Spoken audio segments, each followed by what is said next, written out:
Hi, I'm Ashton. Welcome back to my floor.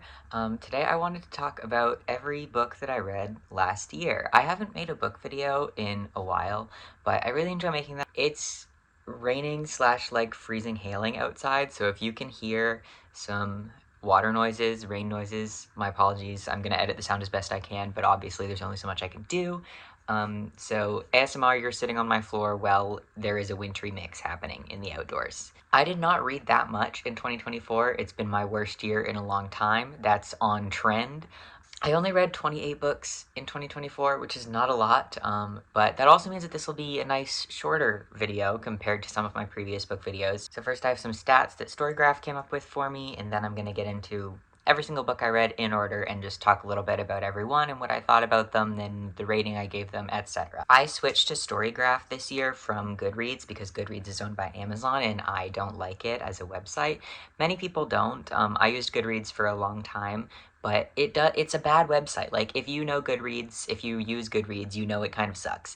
And Storygraph is not perfect. I don't like that it has an AI summary feature, but from what I know of, the other Goodreads alternatives in terms of book tracking websites have like more AI features. I imported all of my stuff from Goodreads to Storygraph, so I'm not on Goodreads anymore. I know a lot of you followed me on Goodreads, so if you want to follow me on Storygraph, feel free to, and if you know me, feel free to befriend me on Storygraph. I would love that. Anyway, my little fun statistics that Storygraph gives me. If you weren't aware, back in the beginning of the pandemic, I made a big spreadsheet to keep track of everything that I read, and I did that for like 2 years, and it became too much. I no longer am doing that, and Storygraph kind of makes a lot of those charts that I made myself on the graph. So I have the Storygraph created ones instead of my own. My own are prettier, and I can get like more specific with the ones that I made myself back in 2020, but it is in my past. I'm no longer there anymore in my life. I have other things to do. So the stats that Storygraph gave me, this year I read 8,591 pages over 28 books, and my average time to read a book was 9 days. One of the features on Storygraph that Goodreads doesn't have is like tone tagging, essentially. So they gave me this pie chart of all of the moods of the books that I read, and it's very little, so I'm going to read them to you. The biggest sections that I had were reflective, informative, challenging, and emotional books.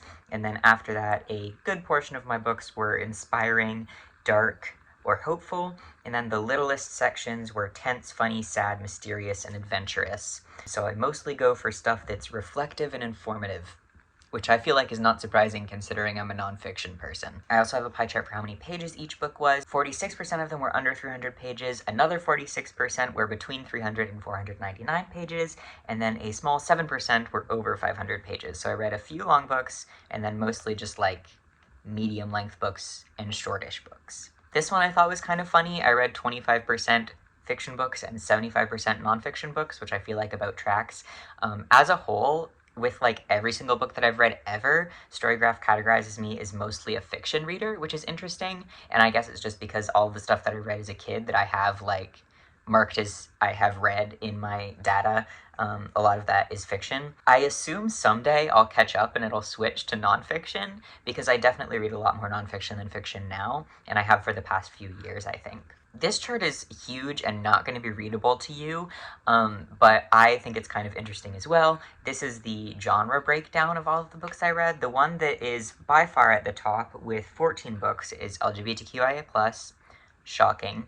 After that, I read 8 memoirs, I read 5 history books, I read 4 essay collections, 4 literary books, and 4 nature books, 3 politics books, 3 science books, 3 gender books, 2 health books, 2 dystopian books, 2 horror books, and then 1 of a bunch of other categories that are not worth getting into because they're specific and you don't care. Here is a little graph of my star ratings. I gave most books 5 stars or 4 stars, and then after that I gave quite a few books 4.5 stars, and then just a few under that. I mostly liked most of the books I read this year, which is great. Finally, I have 2 line graphs showing the books that I read and pages that I read over time. These ones are interesting to me. You can kind of see the way that my reading peaked when the pandemic began, and I've had less and less time to read after that. But this one is for just this year. I tend to read more at the very beginnings of the year and the very ends of the year, because at the beginning of the year I'm like, oh, it's a new year, it's time to read so I can meet my book goal. And then in the middle of the year I have summer sadness and I don't read. And then at the end of the year I'm like, oh, it's almost the end of the year, I have to read to reach my book goal. So that's what you can see here.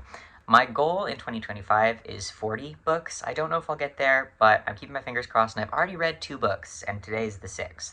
I have a couple other book-specific goals as well. I want to read 10 books off of my physical TBR. I have quite a few books on this bookshelf behind me that I haven't read. I have a couple books that have been loaned to me that I haven't read. I'm generally someone who really takes advantage of the library. I love an audiobook, I love an ebook, but I really do like print books, and I tend to go through a print book faster than I go through a ebook, but not faster than I go through an audiobook.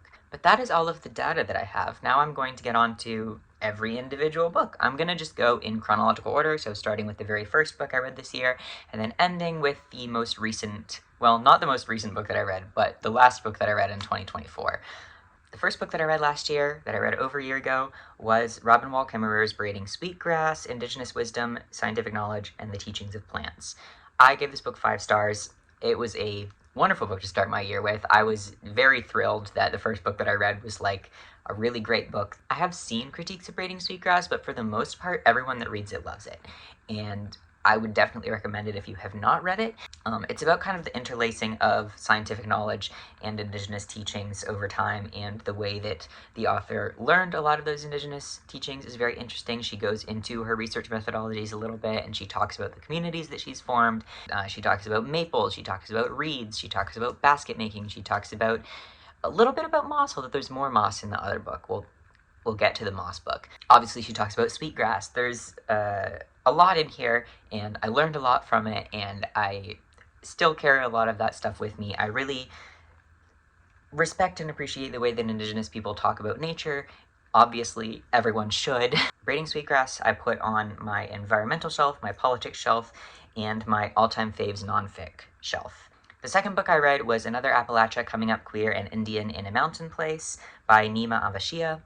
It came out in 2022, so it's a relatively recent release compared to Braiding Sweetgrass, at least. Potentially, obviously, by the title, this book was a memoir, and I gave it 4 stars. I put it in my all LGBTQ shelf tag and my autobio memoir shelf tag. It's kind of hard to follow up Braiding Sweetgrass, to be fair. As a whole, I enjoyed it. I thought it was a relatively reflective story, but some parts of it felt kind of superficial to me. The bits about addiction kind of lacked a certain sensitivity, I felt like. I did not enjoy that the author called the cops, but I shouldn't have been surprised because they did like self-identify as a liberal, and I am not a liberal, so, you know, I shouldn't have been surprised, but I still sometimes am like, I found that there could have been a little bit more class consciousness happening. I still gave it 4 stars. I still enjoyed the reflections on queerness, especially, as well as the otherness of being Indian in a place that is majority white, like Appalachia. The third book I read was Side Affects on Being Trans and Feeling Bad by Hill Malatino. This is a trans studies book that I was recommended when I was in college, so it took me a couple years to get to it, but I finally did, and I gave it 5 stars. I really enjoyed it.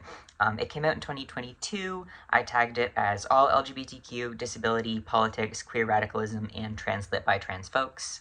You can kind of tell what the gist of this book is from the title. There is sometimes a theme in trans writing of, like, wanting to only talk about the happy parts, the euphoria, or the community building, or, like, the resilience, you know, the pretty romantic parts about being trans. Fuck that. Being trans sucks sometimes, and we should talk about that too. So that's the majority of this book, and I really thought it was something. It was a good read. It was rougher to get through because it's not a happy book, obviously. It took me a bit of time. My favorite sections were the ones on rage and burnout, just because those were the ones that I felt most connected to. It was a very freeing book to read in terms of reading a trans person talking about the shit parts about being trans and the shit emotions about being trans, because you don't get that everywhere, and especially the way that Hill is able to refocus, like, the energy of those emotions into, we can use these things, we can move through these things, we can use our anger and our rage in order to organize, in order to be, like, better to each other. It was a refreshing read, I think, and I would recommend it if you think you would like it. You probably would. After that, I read an audiobook. I read Crossings, How Road Ecology is Shaping the Future of Our Planet by Ben Goldfarb. It was published in 2023. I gave it 5 stars. I should have given it 4.5 because I'm usually pretty picky about my 5 stars. And I tagged it as an environmental and politics book. If you have never heard the words road ecology before, but you're interested in what it might mean, then this would probably be a good book for you. Not necessarily radical environmentally, but it does talk about things that I had never even thought of in terms of environmentalism. You try not to think about roadkill, you see it, but you try not to think about it. But this book sure made me think about it. Made me think about a lot of things that I just hadn't really considered in terms of how humanity shapes the planet. I don't know if it really deserves the 5 stars that I gave it because it did not leave as much of an impact on me as books that I like to rate 5 stars, if that makes sense. Like, I give a book 5 stars if it really impacts me and I really, really like it. And I don't remember that much about this book, so I don't know if it deserves 5 stars, but I will let it live and we'll move on to the next book. After that, I read Not a Nation of Immigrants, Settler Colonialism, White Supremacy, and a History of Erasure and Exclusion by Roxanne Dunbar-Oritz. I have not read any of Dunbar-Oritz's other books, but I know people like them. However, unfortunately, I gave this book 3 stars, and I had some problems with it. The overall premise, I don't disagree with. Obviously, America is a settler colonial state. Obviously, the Nation of Immigrants lie is kind of a myth that is used to prop up white supremacy, and if you don't get what that means, then maybe you should read this book. But to me, I didn't really learn much. I didn't really find it enlightening in the way that I wish it was. There were some, like, historical facts that I learned, sure, but it did not open up a new path in my mind. It did not give me that much new knowledge. I just found myself frustrated with a few nitpicky things, as tends to happen with me in books sometimes. So let's talk about what those were. My main frustration was the author calling settler colonial logic a deep psychosis. I do not like when people use mental health terms like that in order to describe racism. Invoking mental illness to describe bigotry is not it, and I just don't find it acceptable. I don't think defaulting to ableist and sanist language in order to describe racism is the right way to go. I don't think it's useful. I don't think it helps people understand how racism functions, because it is not a mental illness. Mental illness is not the way that racism happens. That's not how that works. I wrote, it isn't accurate, it isn't kind, and it certainly isn't revolutionary. I also wasn't expecting the book to start off by deconstructing Hamilton. Everything I've ever heard about that musical has been against my will, and I understand that it is used to discuss how many US Americans view history, but I just personally struggle to care at all about Hamilton. I simply can't care about Hamilton. I can't force myself to do it, and that really hurt the book for me, because I just couldn't get into it. I couldn't care about Hamilton. My overall thoughts were just that if you don't understand the depth of the USA's settler colonial nature, this might be a good starting point, but it just wasn't for me. Maybe if you really like Hamilton and you want someone to deconstruct why it's bad, you could read this book, but this book wasn't for me. I will leave it there. After that, I read Cobalt Red, How the Blood of the Congo Powers Our Lives by Siddharth Kara. This book is harrowing. I did not give this book a rating because it bothered me so deeply. This is the kind of book where you learn this shit and you can't get it out of your head. You know it now, and everything is worse. The world is a worse place after reading this book, but you should read it. And I know that doesn't sell it very well. It's about cobalt mining in the Congo, if it wasn't clear from the title, and how that process is incredibly exploitative to the black people that live in the DRC, as well as children and disabled people and mothers and families, and just how absolutely destructive environmentally and for those communities cobalt mining is. Cobalt, if you're not aware, is used in many, many, many electronic devices, rechargeable batteries, stuff like that. If you are watching this video, your item that you're watching this video on probably has cobalt in it. There are also a lot of other, like, rare earth minerals that are mined in extractive and destructive ways like this, but cobalt is one that is focused on in this book, and one that should be focused on because the trade of it, the secrecy around the trade of it, it's absolutely wild. This book was very enlightening. I would definitely recommend it if you don't know about the cobalt trade. Anyway, this was published in 2023. I tagged it as Death, Disability, Enviro, Politics, and Race. After that, I tried to read something a little bit more lighthearted. I went for The Day the World Stops Shopping, How Ending Consumerism Saves the Environment and Ourselves by J.B. McKinnon. I thought this book was alright. I tagged it as Enviro and Politics. I gave it 3.5 stars. I think I read this one as an audiobook, but I wrote, interesting, touches on a lot of really cool ideas and topics and things people are doing, but doesn't, in my opinion, get down to the core root of consumerism. I think so much of consumerism as culture, which is what this book talks about, comes down to capitalist propaganda, and it's also very tied to anti-communist individualism and American values, etc., etc. I have so many thoughts on this that I wish this book had gotten closer to, but it felt very much like its imagination was stifled by capitalism despite its gentle critiques of it. After that, we get to the second Robin Wall Kimmerer book that I read, Gathering Moss, A Natural and Cultural History of Mosses. I really like this book. I gave it 5 stars, just as much as I gave the first one 5 stars, and I tagged it as Enviro. Gathering Moss is a lot more scientific than Braiding Sweetgrass. There's a lot more science about moss, but it is still really good, and Kimmerer's writing is just really, really beautiful. It's very poetic, it's very lyrical. And if you are interested at all in moss, then I think you will like this book. She talks a lot about sphagnum moss and how important moss is to the environments around it, as well as some historical uses for moss in indigenous communities. And all of those books that we've been through so far were actually my January books, so we are just now reaching February. The first book I read in February was The Palestine Library, How Israel Exports the Technology of Occupation Around the World by Anthony Lowenstein. I gave this 4 stars and I tagged it as Politics. I read it as an ebook. It was one of the free ebooks that either AK Press or Haymarket or somebody put out. Kind of like a lot of the other books that I have gone through so far for this year. This one is scary, but you should read it.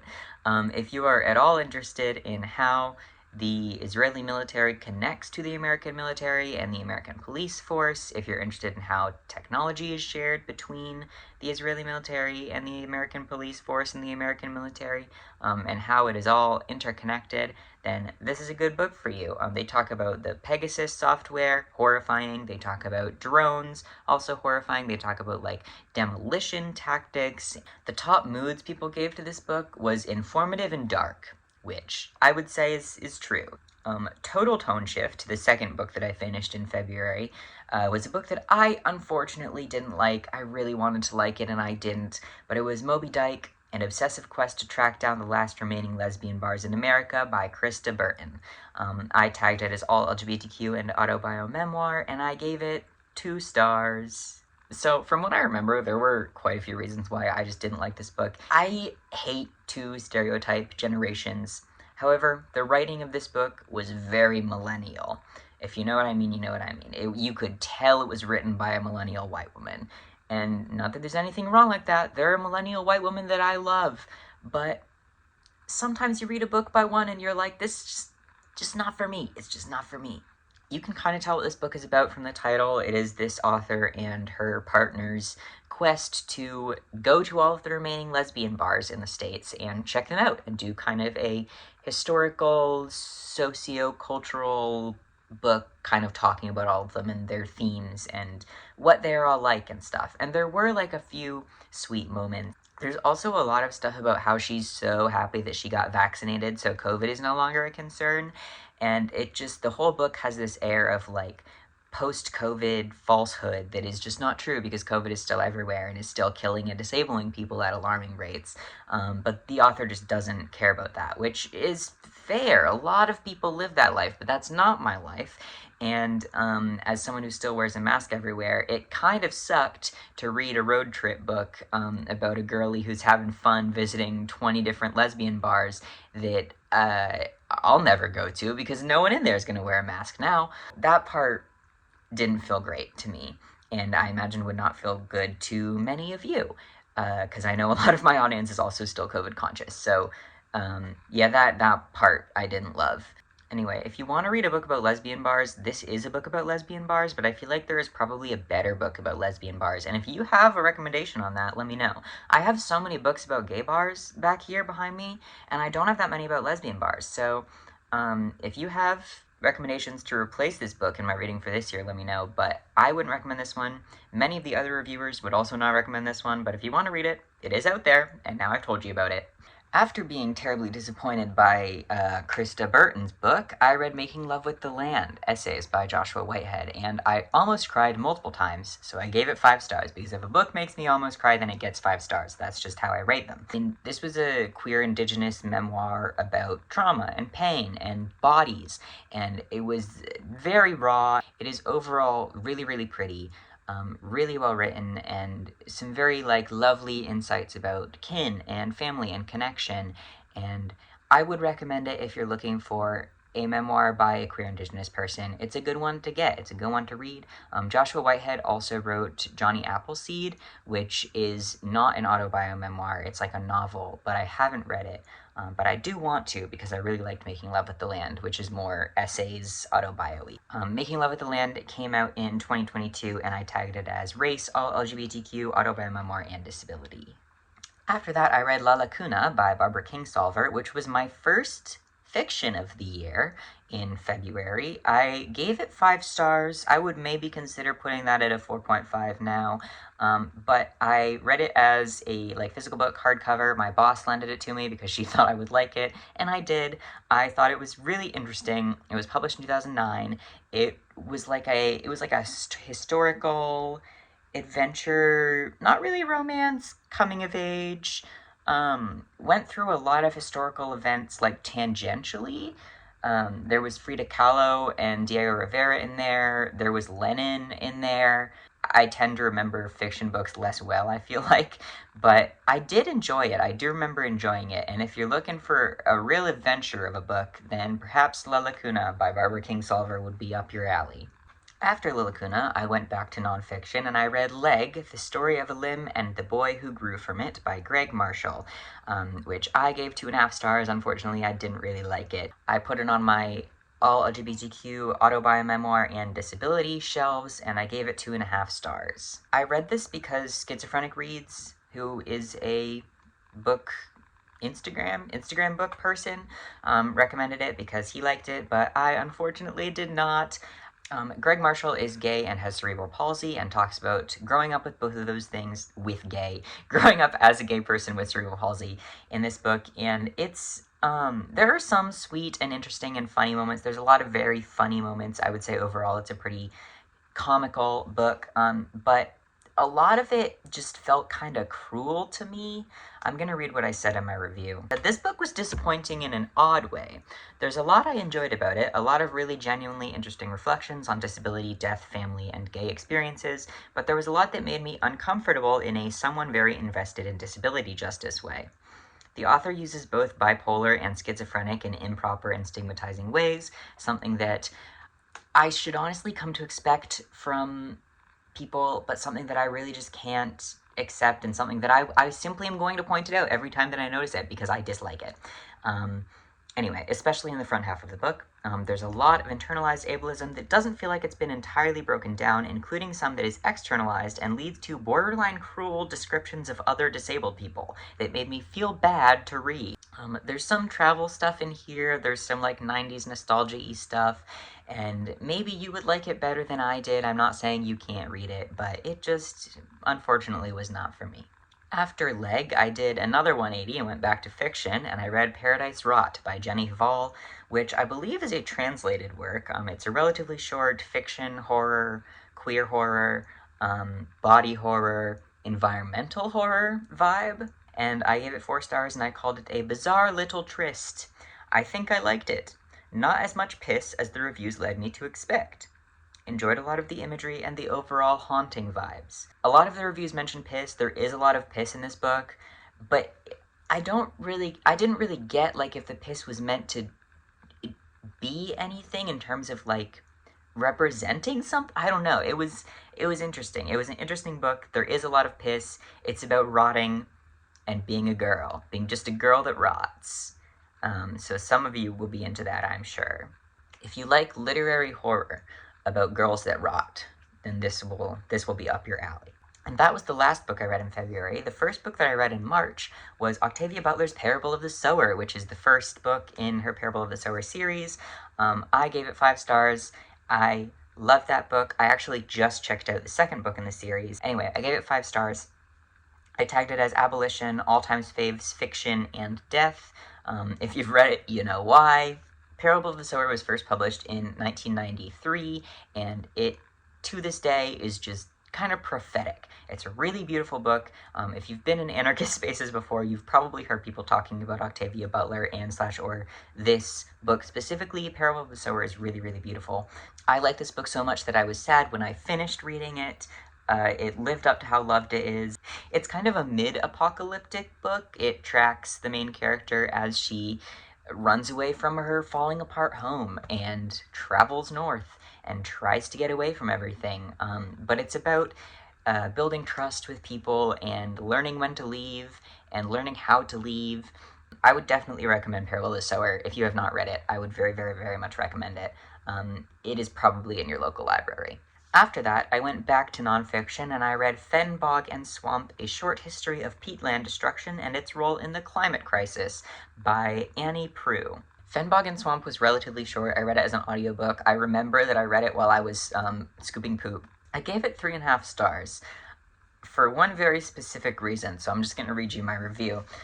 3.5. Lots of tangents, but they are for the most part related and relatively enjoyable. My only real complaint is that saying Indigenous people are like the contemporary Henry David Thoreau feels incredibly disrespectful and Eurocentric, and just as a whole a real weird decision, to be honest. The reading community has mixed opinions about Henry David Thoreau, but many people say that he was a liar and a scam. I think comparing Indigenous people to him because they live in harmony with the environment is just not where it's at, and I will be moving on from that book now. After that, I read The Deviance War, The Homosexual versus the United States of America by Eric Cervini. This is the first book that I read that I actually have to show you because I own it. So I did read some books off my shelves this year. You know, I'm not a complete failure. I give this book 4 stars. It's a historical book about Frank Camney, who was a gay man that you may not know about, because I didn't until I read this book, and that's relatively rare in terms of gay figures. I know about a lot of them. Usually I read a book and I'm like, yeah, I know this guy, but I didn't know this guy, and maybe you should know this guy. He's kind of interesting. This was a ride.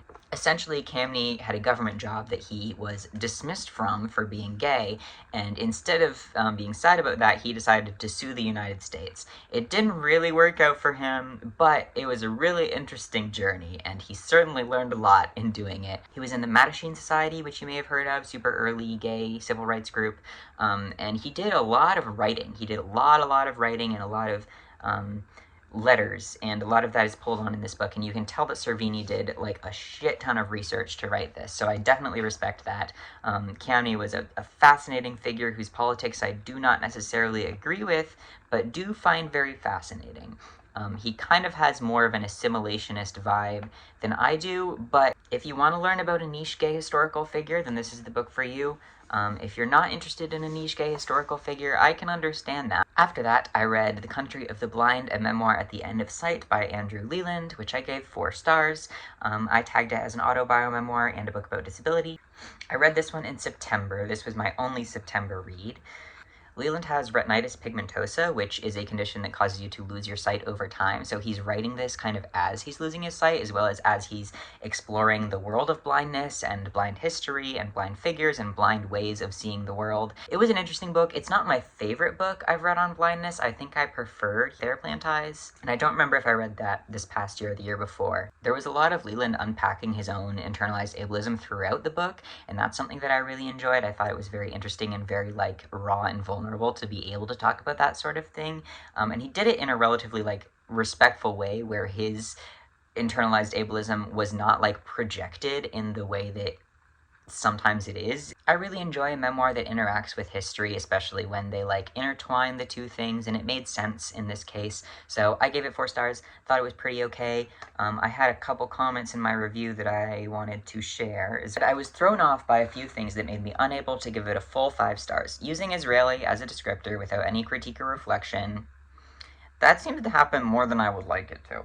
And describing the same person as both a liberal and a radical in the same string of descriptors. Confusing. Really enjoyed the book as a whole, though, is what I said. So, I would recommend that one if that's the type of book you're looking for. I got back into reading in October, and the first book I finished in October was Captive Genders, Trans Embodiment in the Prison Industrial Complex, which was edited by Eric Stanley, but has a lot of things by a lot of different people in it. It was first published in 2011, but I read a more recent edition, and the tags that I gave it were abolition, all-time favorites, nonfiction, politics, queer history, queer radicalism, and translit by trans folks. Captive Genders is about being trans and being incarcerated, and it's a rough read for obvious reasons. It's a horrible thing, the way that the prison industrial complex treats transness and treats gender as a whole. But if you are not an abolitionist and you want to be, this is a wonderful book to read. The range of essays in Captive Genders is like current prisoners, former prisoners, academics, activists, lawyers. There are a lot of different people that wrote for this book, and every single one of them has something valuable to say. Some of the chapters are interviews, some of the chapters are like personal stories, some of the chapters are more like analytics and policy based, but all of it is very interesting and it will turn you into an abolitionist. I would recommend it. After Captive Genders, I read Neuroqueer Heresies by Nick Walker. I gave it 4.5 stars, and I tagged it as all LGBTQ and disability. It's about neurodivergence, but it's very specifically about autism. The author is autistic, and there is not a lot of discussion of other neurodivergences. This is kind of a pet peeve that I have with a lot of stuff that is neuro blank, is that it's like, oh, this is about neurodivergence, and then it's just about autism, which is fine. Autism is a part of neurodivergence, but you have to be very careful that you don't overgeneralize, because when you're autistic and you're talking about being neurodivergent, but you're actually just talking about being autistic, you can leave out a lot of people. It's a relatively short book about being autistic and queer, and the overlap between those two things, it mostly starts out with the autism stuff, the neurodivergent stuff, and gets a little bit into queerness later in the book. I would have liked more about queerness, honestly. I thought it was not as queer as I would have expected. The first, 2/3 of the book are just about being autistic, really, but that might also be because the author seems to have come out a bit later. A lot of the writing in here is from their blog, which was over time, so a lot of the writing came from older parts of their life when they may have not known that they were queer. I thought this book was really, really accessibly written, which is not always the case with books about autism, so I enjoyed that. And there are a lot of definitions and frameworks in here that Walker has created or co-created with other people that were enjoyable, but I personally didn't really learn anything. That's not always the goal when I go into a book. Sometimes I just want to feel reflected, and I did feel reflected and seen reading this book, but I wanted to learn something, and I didn't really learn anything. So that's my only really critique. But I would recommend this book to other queer autistic people, especially if you are just beginning to find yourself as a queer autistic person. I wish I would have read this 4 or 5 years ago. I feel like I would have gotten a lot more out of it then. So sending this one back in time to my past self, I guess. After Neuroqueer Heresies, I read Hell Followed With Us by Andrew Joseph White. I read it in one day because I was so into it. I gave it 5 stars, and I tagged it all LGBTQ, all-time faves fiction, death, horror, and translit by trans folks. If you haven't read this yet, you should if you're into queer dystopian horror. There's also a autistic character that I thought was really well written. The author, I believe, is autistic, so it makes sense that it's in own voices.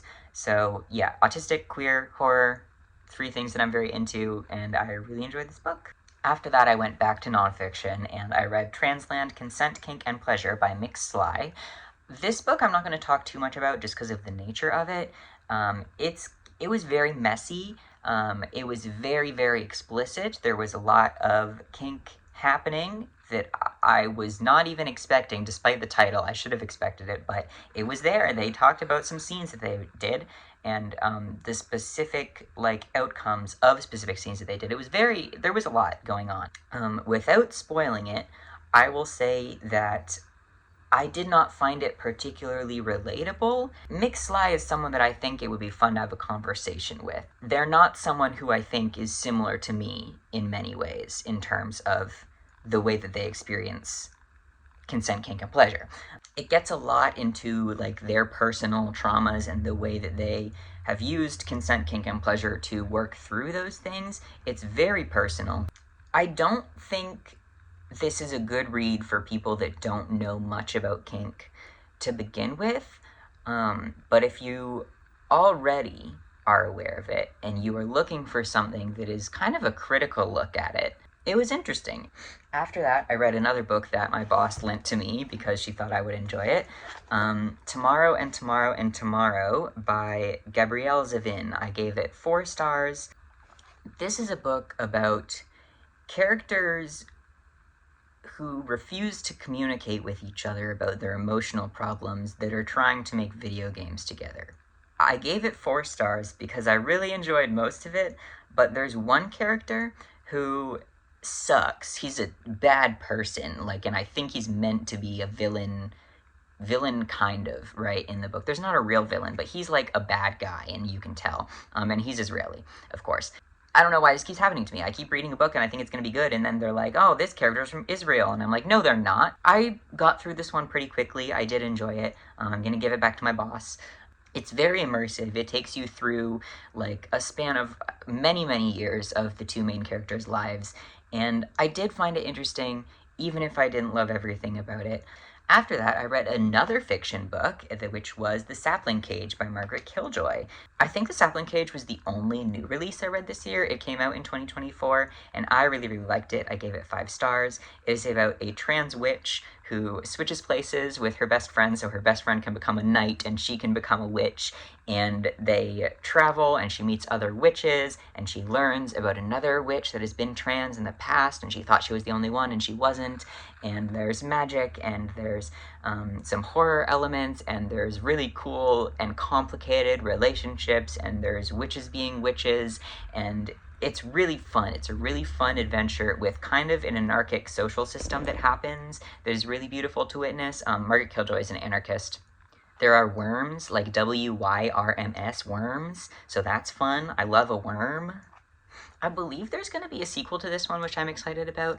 There also was occasional horses in this one. Before the main character leaves to be a witch, she works at a stable, and then later in the story, there's like more horses. So I was like, ooh, horses. So that was fun for me, but I wouldn't recommend it because of the horses. I would recommend it because of the magic and the anarchic elements and the really fun and complex girl relationships and really fun queer representation in a setting that you don't normally get it in. After that, I read another fiction book called The Faggots and Their Friends Between Revolutions by Larry Mitchell. You may have heard of this book. It kind of has a queer cult following, but it's really, really fun, and it definitely lives up to what people put it on the pedestal of. I gave it 4.5 stars. I highlighted so many little bits of this book.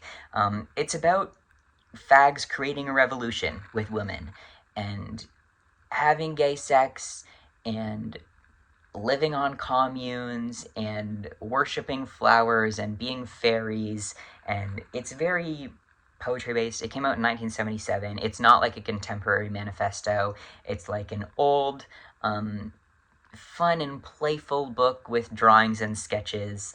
I tagged it as all LGBTQ, queer history, and queer radicalism. There's no real story. There's just a lot of characters that interact all over the place, and I would recommend it if you hate capitalism and love gay people, which I think is probably most of you. So if you haven't read The Faggots and Their Friends Between Revolutions yet, it's pretty easy to find as like a PDF. It's harder to find as a physical book. I read it as a PDF, but it's fun. I would recommend it. I enjoyed reading it, and I'm glad that I finally did. After that, I went back to nonfiction, and I read Dirty River, a queer femme of color dreaming her way home. I've read Leah's other books and her zines before, and mwah, they're just stunning, beautiful. I love every single thing that I've read by them, and I will continue to read things by them. I gave this 5 stars. I tagged it as all LGBTQ, autobiomemoir, and disability. I've read both Care Work and The Future is Disabled, and I really, really, really, really loved both of those books, and I recommend them to everyone all the time, so I figured that I should also read their memoir, and their memoir was just as beautiful. I really liked the way that they write. It's a very lovely and very complicated book that I would definitely recommend if you are a memoirs person and want to expand your memoirs portfolio. I loved this one. After that, I read The Freezer Door by Matilda Bernstein Sycamore, and I thought it was so bizarre, and I really liked it, and I gave it 5 stars. I've read a little bit of Matilda's other work in, like, collections of other work, but I haven't read her other books, and now I really want to because I really liked Freezer Door. Freezer Door is one of her more recent things. It came out in 2020. It talks about desire and pleasure and community and finding connection in a world that doesn't seem to want you to find connection anymore. She has a lot of really insightful things to say, and it's said in a really beautiful way. And if you like playful writing and like experimental writing, then I think this would be up your alley. And finally, the last book that I read in 2024 was Mountains Beyond Mountains by Tracy Kidder, The Quest of Dr. Paul Farmer, the Man Who Would Cure the World. I thought this book was alright. I gave it 4 stars. It took me a while to read because it just was kind of slow to me. It felt repetitive. I don't know, it just didn't impact me that much. Maybe it's just because it took me so long to read, but I thought it was alright. I thought it was interesting, and I thought the writing was like, okay, it's pretty journalistic. It's not anything to write home about personally. Dr. Farmer did most of his work in Haiti fighting tuberculosis, multiple drug-resistant tuberculosis, as well as HIV, and he worked in Russian prisons. He generally worked with anyone who was, like, underserved or poor, and that was his life goal, was to, like, heal the sick and heal the poor. But it was good. It was a good book, and I wouldn't not recommend it. But you have to be in the right headspace for this one, I think. And with that, I'm done. Can you believe it took me that long to talk about only 28 books? I feel like I didn't even say that much. I hope you read some wonderful things in 2024 and that you will read some even more wonderful things in 2025. Let me know if you have read any of those books and you have thoughts on them, or if you have recommendations for things for me to read next year, because I'm always down for book recommendations. If you want to be friends with me on Storygraph, the link will be down below. But yeah, thank you for coming along with me on this journey. I hope you got a new book recommendation or 2, or maybe found one to avoid. Who knows what I'll read this year? Maybe I'll get back up to 111 books. You could never say. Or maybe I'll read 20 books. We'll see. I'll be back next year, maybe. Goodbye, comrades. I hope that you liked at least one book that you read this past year, or I hope that you at least read a book last year. It's good to read a book. I hope you have been reading books. It's good for you. It's a good activity. Every time that I find myself wanting to scroll social media, I'm trying to read a book instead, and I think that's a good way to go, and I would recommend that to you as well if you are interested in trying to do that for yourself, because it's good. It's better. It's better to read a book than to scroll Twitter. Goodbye, comrades. I will talk to you later. Maybe. Wear a mask.